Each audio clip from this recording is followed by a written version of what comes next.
Good morning. स्वागत है आपका अपने यूट्यूब चैनल पर। आज हम पढ़ने वाले हैं मध्य प्रदेश के इतिहास के महत्वपूर्ण टॉपिक में मध्य प्रदेश का गठन। यह एमपीजीके का बहुत ही इम्पोर्टेंट टॉपिक है। बहुत सारे क्वेश्चंस यहाँ से पूछे जाते हैं। मध्य प्रदेश के जितने भी कॉम्पिटिटिव एग्ज़ाम्स हैं उनमें यहाँ से डायरेक्टली फैक्चुअल क्वेश्चंस भी आते हैं, और जो मध्य प्रदेश का मीन्स के एग्ज़ाम में ये वाला टॉपिक बहुत ही इम्पोर्टेंट रोल प्ले करता है। तो बिना टाइम वेस्ट किए आज का लेक्चर हम स्टार्ट करेंगे। थोड़ा सा बड़ा होगा, तो चलिए शुरू करते हैं। चंद्रगुप्त के द्वारा जो मौर्य साम्राज्य की स्थापना की गई थी, मध्य प्रदेश उसका अंग रहा है। यह क्षेत्र और सम्राट अशोक के समय बौद्ध धर्म के आलोक से प्रकाशित होने वाला यह मध्य प्रदेश 1 नवंबर 1956 को देश के नक्शे के एक नए रूप में उदित होता है। कब बनता है? 1 नवंबर 1956 को। नया मध्य प्रदेश मध्य भारत, विंध्य प्रदेश, भोपाल राज्य और पुराने मध्य प्रदेश के जो हिंदी भाषा भाषी क्षेत्र थे उनके एकीकरण से बना था। किनके एकीकरण से बना था? मध्य भारत, विंध्य प्रदेश, भोपाल राज्य और पुराने मध्य प्रदेश।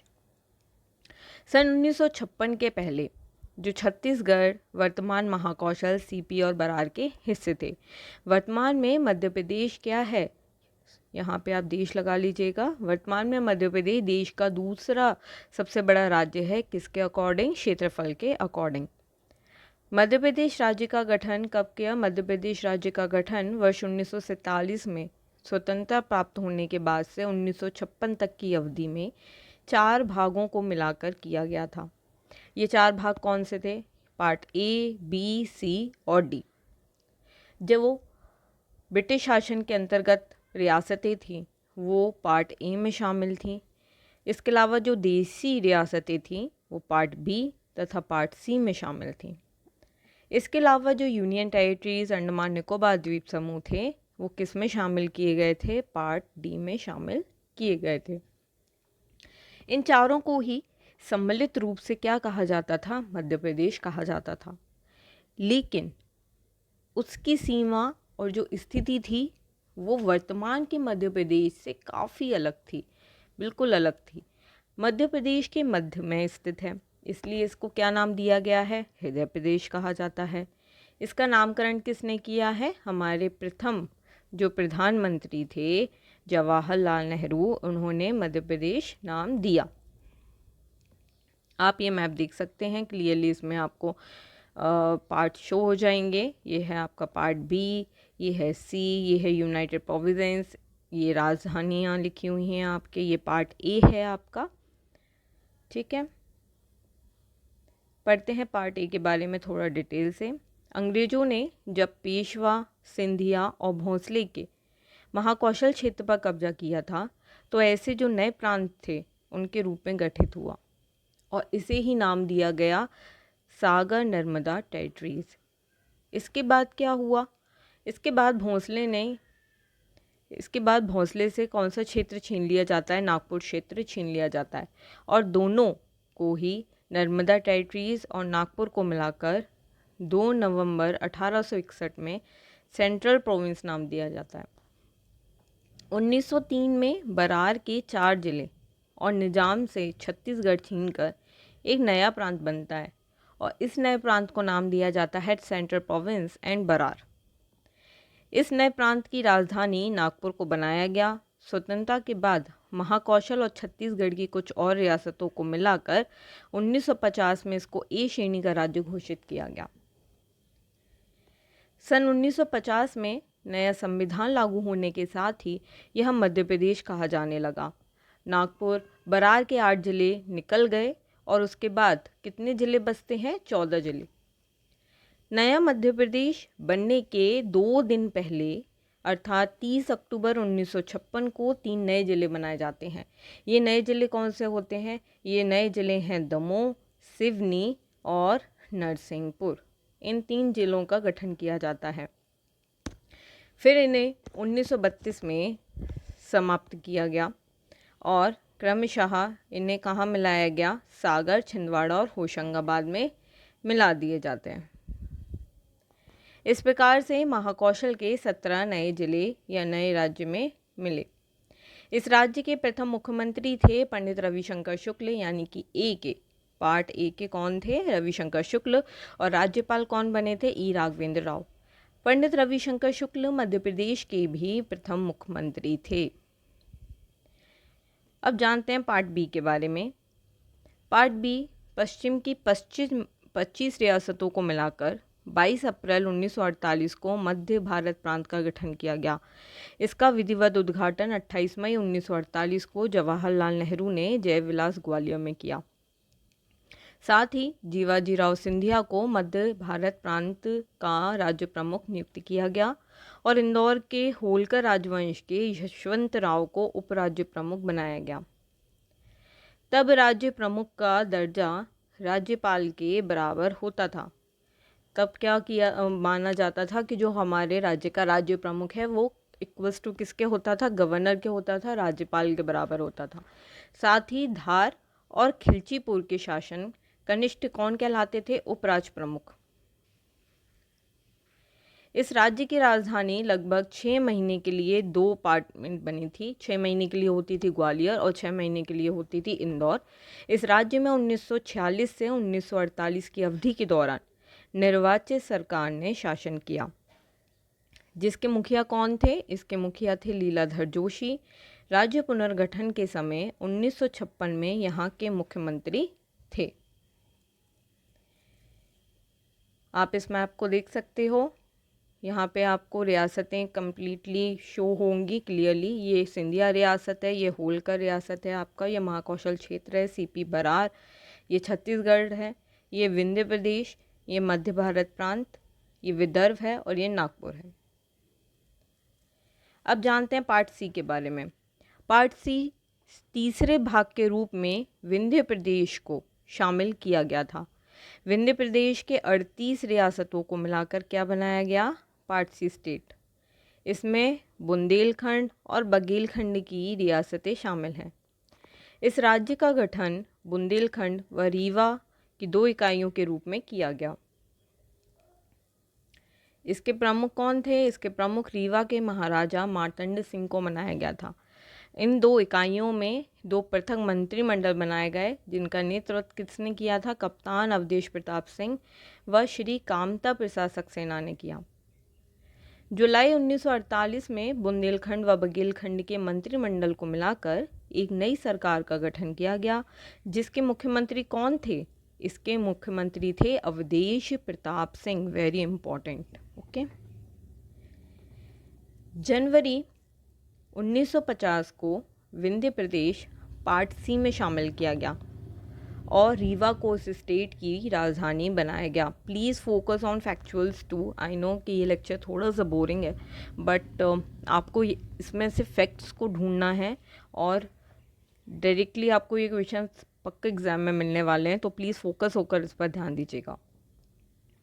सन 1952 में 60 निर्वाचित प्रतिनिधियों की विधायिका अस्तित्व में आई और 2 अप्रैल 1952 को मुख्यमंत्री पंडित शंभूनाथ शुक्ल के नेतृत्व में मंत्रिमंडल का गठन किया गया। किसके नेतृत्व में किया गया था? शंभूनाथ शुक्ल के नेतृत्व में। अब जानते हैं भोपाल राज्य के बारे में। भोपाल राज्य, आधुनिक भोपाल रियासत की नींव रखी थी एक अफगान सरदार जिनका नाम था दोस्त मोहम्मद खान। इनका नाम आपने बहुत ज़्यादा सुना होगा। दोस्त मोहम्मद खान ने पहले मुग़ल सेना में थे ये। इन्होंने बैरसिया और उत्तर में शमशाबाद को सबसे पहले अपने अधिकार में किया। किसको किया था? बैरसिया को। और उत्तर में किसको किया? शमशाबाद को। उसके बाद इन्होंने चौहान से जगदीशपुर छीना और इसका नाम रख दिया था इस्लाम नगर। आधुनिक भोपाल के जन्मदाता दोस्त मोहम्मद खान को ही माना जाता है।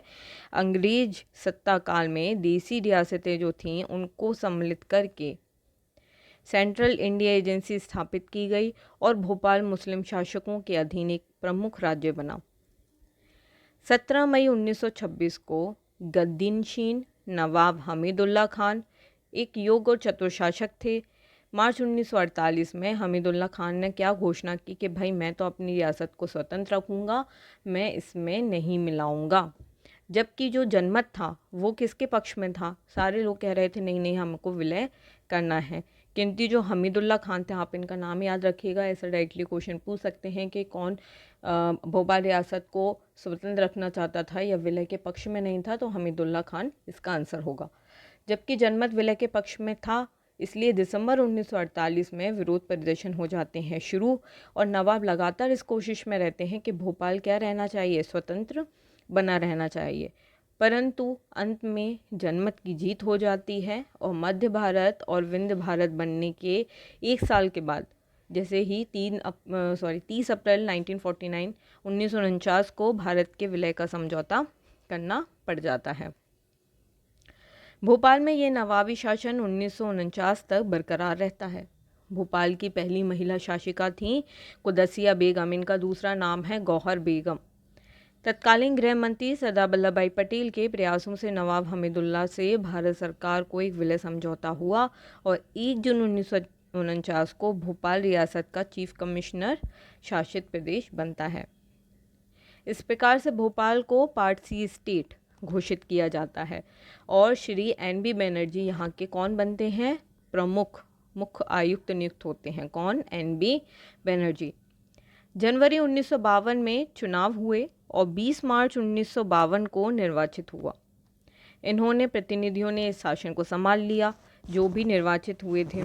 पुनर्गठन के समय इसके मुख्यमंत्री कौन थे? डॉक्टर शंकर दयाल शर्मा। भोपाल को 1972 में सीहोर जिले से अलग कर दिया जाता है और विधिवत रूप से 2 अक्टूबर 1972 को, बहुत बार ये क्वेश्चन आ चुका है एग्जाम में, तो प्लीज़ फोकस ऑन दैट कि भोपाल को कब सीहोर से अलग किया गया था और कब विधिवत रूप से ये भोपाल नया जिला बनता है। तो ये 2 अक्टूबर 1972 को विधिवत रूप से नया जिला बनाया गया। अब जानते हैं हम थोड़ा सा महाकौशल क्षेत्र के बारे में। मध्य प्रदेश का जब निर्माण हुआ था उसके पहले सेंट्रल प्रोविंस के अंतर्गत महाकौशल क्षेत्र में सम्मिलित जिले में सागर, दमोह, नरसिंहपुर, जबलपुर, सिवनी, छिंदवाड़ा, बालाघाट, शहडोल, मंडला, डिंडोरी आदि थे। महाकौशल की राजधानी क्या थी? जबलपुर थी। छत्तीसगढ़ के जिले जैसे कि रायपुर, अंबिकापुर, रायगढ़, दुर्ग, राजनांदगांव भी महाकौशल में ही सम्मिलित किए गए थे। अब हम शॉर्ट में ये देखते हैं कि किस राज्य की राजधानी कौन सी थी। तो CP एंड बराल यानी स्टेट जो A था उसकी राजधानी बनाई गई थी नागपुर। मध्य भारत यानी स्टेट B जो था उसकी राजधानी थी ग्वालियर और इंदौर। विंध्य प्रदेश स्टेट C की राजधानी थी रीवा और भोपाल स्टेट C का ही पार्ट था जैसा कि अभी हमने पढ़ा और इसकी राजधानी थी भोपाल। अब जानते हैं हम डिटेल में A श्रेणी के राज्य। A श्रेणी के राज्य जो थे जिन अंतर्गत वे राज्य रखे गए थे जो हमने पहले ही अभी पढ़ा है, जो ब्रिटिश शासन के अंतर्गत थे। इनमें कौन कौन से इंपॉर्टेंट थे? बिहार, मुंबई, मध्य प्रदेश, मद्रास, पंजाब, उड़ीसा, पश्चिम बंगाल, UP, असम और आंध्र प्रदेश। तो कुल मिला के कितने हुए थे? 10 राज्य थे। जबकि B श्रेणी के राज्य में कौन था? इसमें देशी रियासतें मिलाई गई थी। कुल 275 देशी रियासतों को मिलाकर इनका निर्माण हुआ था। इनमें इम्पोर्टेंट हैं राजस्थान, मध्य भारत, त्रावणकोर, कोचीन, सौराष्ट्र, हैदराबाद, मैसूर, जम्मू कश्मीर, पेप्सू जिसको पटियाला और पूर्वी राज्यों का संघ के रूप में जाना जाता है। और इस प्रकार से इसके राज्य थे कुल 8। नेक्स्ट है हमारा पार्ट सी। पार्ट सी के अंतर्गत क्या रखा गए थे? इसके अंतर्गत कुल 61 बड़ी रियासतें थीं जैसे अजमेर, भोपाल, मध्य प्रदेश, बिलासपुर, खुर्द, दिल्ली, त्रिपुरा आदि शामिल किए गए थे। पार्ट डी को देखते हैं। पार्ट डी के अंतर्गत केंद्र शासित प्रदेश और छोटे प्रदेश अंडमान निकोबार आदि सम्मिलित थे। इस प्रकार से मध्य प्रदेश के गठन का इतिहास तो हमने जान लिया। नेक्स्ट वीडियो में हम जानेंगे कि मध्य प्रदेश के पुनर्गठन की क्या क्या ऐसी प्रक्रिया हुई थी और 1956 के बाद कौन से मध्य प्रदेश में ज़िले बनाए गए थे। इसके बाद हमारा पार्ट 2 आने वाला है, बहुत ही जल्द आएगा, हो सकता है शाम तक ही आ जाए।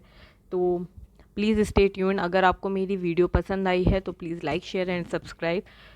अपने दोस्तों को शेयर कीजिए और सब्सक्राइब करने इस चैनल को मत भूलिए। Thank you so much. Take care.